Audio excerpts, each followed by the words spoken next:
गांव से लेकर शहर तक चर्चा है यूजीसी की।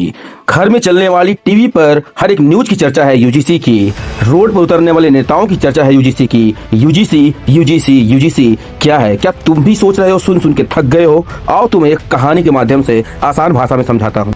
कॉलेज में वाइस चांसलर सभी बच्चों को बुलाते हैं और बताते हैं यूजीसी का एक नया नियम आया है, उसको सोचो और समझो। बच्चे कहते हैं क्या? बात अगले दिन की है। जनरल स्टूडेंट एक एससी कैटेगरी के स्टूडेंट्स को कुछ बोल देता है। स्टूडेंट वाइस चांसलर के पास पहुंचती है और बोलती है सर उसने मुझे ऐसा बोला।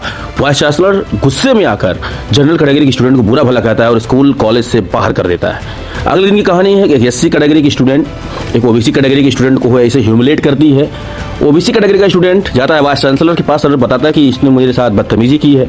वाइस चांसलर कहते हैं भाई तुम दोनों मिल मिला के रहो, कोई दिक्कत नहीं है, कोई समस्या नहीं है। लड़की आंख मारते हुए आगे बढ़ती है और कहती है वाह इस प्रोटेक्शन तुमने बजा लिया। अगले दिन की बात है कि जनरल कैटेगरी का लड़का जा रहा होता है, उसको एससी एसटी ओबीसी वाले लड़के छेड़ते हैं, उसके साथ बदतमीजी करते हैं।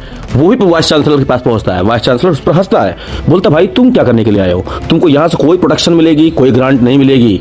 लड़का पूछता है क्यों सर? उन लोगों को तो आपने बचा लिया था, उन लोगों के चलते आपने एक जनरल कैटेगरी के स्टूडेंट को बाहर कर दिया था। वाइस चांसलर कहते हैं भाई देखो मैं नहीं कुछ कह रहा हूँ, जो यूजीसी एक्ट है वह सब कुछ कर रही है। लड़का परेशान, यूजीसी एक्ट है क्या? क्या करता है ये? मुझे तो ये नियम पढ़ना पड़ेगा। तो आइए चलते हम और आप भी इस नियम को पढ़ते हैं और देखते हैं क्या है और कहाँ से गलती हो रही है। ग्रेजुएशन या पोस्ट ग्रेजुएशन करने के लिए आपके बच्चे जिस कॉलेज में जाते हैं वो कॉलेज किसी न किसी यूनिवर्सिटी के अंदर आता है और इन सारी यूनिवर्सिटी को चलाने के लिए उन पर क्या नियम कानून लगेगा, किस नियम कानून के तहत चलेंगे, बनाया जाता है यूनिवर्सिटी ग्रांट कमीशन। यह एक सरकारी संस्था है जो सारे नियम कानून तय करती है। यूजीसी का नया इक्विटी कानून क्या है? इतना बवाल क्या है? आइए इसके बारे में सच जानते हैं केवल आगे के 3 मिनट की वीडियो में। थोड़ा सा समझिएगा और समझिएगा। नमस्कार दोस्तों, क्या आपके कॉलेज या सोशल मीडिया पर यूजीसी के इस नियम की बात हो रही है? क्या आप भी कंफ्यूज हैं कि आखिर इक्विटी कानून क्या है और क्यों इसे लेकर देश भर में इतना बवाल मचा है? क्या ये सच में ब्लैक लॉ है या फिर कुछ और? चलिए आज 3 मिनट में सब समझते हैं। सबसे पहले जानते हैं कि यूजीसी का यह नया इक्विटी कानून क्या है। ये यूजीसी जो प्रमोशन ऑफ इक्विटी रेगुलेशन 2026 कहलाता है। इसका सीधा मकसद है हमारे कॉलेज और यूनिवर्सिटी कैंपस में किसी भी छात्र के साथ उनकी जाति, धर्म, लिंग या दिव्यांगता के आधार पर कोई भी भेदभाव न हो। ये 2012 के पुराने नियमों की जगह लाया गया है। आइए समझते हैं। ये खास तौर पर कमजोर तबके, वनरेबल ग्रुप जैसे एससी, एसटी, ओबीसी, अल्पसंख्यक और दिव्यांग छात्रों को टारगेट प्रोटेक्शन देता है। अब सवाल ये है इसमें ऐसा नया क्या है जिस पर इतना हंगामा मचा हुआ है? पहले के नियम सिर्फ कागजी थे, ये एक्शन पर जोर देते हैं। इसमें सबसे खास है, आइए एक एक पॉइंट करके समझते हैं। इक्विटी स्क्वाड, अब ये क्या है समझिए। कॉलेज में अचानक जांच करने वाली टीम बनेगी जो देखेगी कहीं भेदभाव तो नहीं हो रहा है, कहीं डिस्क्रिमिनेशन तो नहीं फैल रहा है। और इक्विटी एम्बेसडर सेकंड नंबर पे, हर क्लास में कुछ छात्र जो भेदभाव की घटना का रिपोर्ट करेंगे, यानी वो चुने जाएंगे, वो बताएंगे कि क्या भेदभाव हो रहा है। तीसरा पॉइंट, वाइस चांसलर की जवाबदेही। अगर कैंपस में भेदभाव हुआ तो सीधा वाइस चांसलर जिम्मेदार होगा और अगर कॉलेज ने नियम नहीं माने तो यूजीसी डिग्री देने की मान्यता तक छीन सकती है। अब आइए यहीं से शुरू होता है बवाल। खास तौर पर इक्विटी एम्बेसडर और झूठी शिकायतों को लेकर डर बना हुआ है। अब समझते हैं। आइए देखिए डर क्या है, देश भर में इसके विरोध के सबसे 3 बड़े कारण क्या है। कारण नंबर 1, झूठी शिकायतों का डर।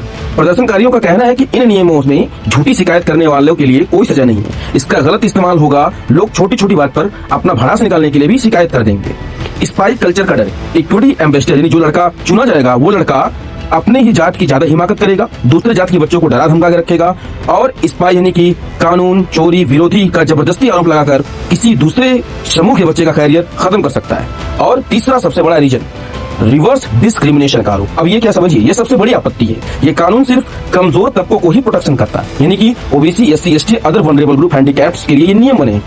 इसमें कहीं से भी जनरल कैटेगरी के स्टूडेंट्स का नाम नहीं लिया गया। मतलब अगर कोई भी इस तरह की घटना जनरल कैटेगरी के स्टूडेंट के साथ होती है उनको इससे प्रोटेक्शन नहीं मिलेगा। अगर जनरल कैटेगरी के छात्र के साथ कोई भेदभाव हो उसके लिए इसमें कोई जगह नहीं, इससे समाज में और बंटवारा होगा। सरकार पर बहुत दबाव है। शिक्षा मंत्री ने कहा कि दुरुपयोग नहीं होने देंगे और यूजीसी चेयरमैन ने कहा कि नियमों की समीक्षा हो सकती है। खासकर झूठी शिकायतों को रोकने के लिए सेफ गार्ड जोड़ने पर विचार हो रहा है। फिलहाल कानून वापस नहीं लिया गया है। सुप्रीम कोर्ट इस पर फैसला क्या देगा ये इंतजार करने वाली बात होगी। तो आखिर सच क्या है? ये कानून एक तरफ कैंपस में भेदभाव खत्म करने की अच्छी नीयत से आया है, लेकिन दूसरी तरफ इसके कुछ प्रावधानों को लेकर गंभीर चिंताएं हैं। हमें इक्विटी और इक्वलिटी में संतुलन करना होगा। जरूरत है कि सरकार छात्रों और शिक्षाविदों के साथ मिलकर एक ऐसा समाधान निकाले जो सबका विश्वास जीत सके और सच में भेदभाव को खत्म कर सके, न कि नए विवाद पैदा करे।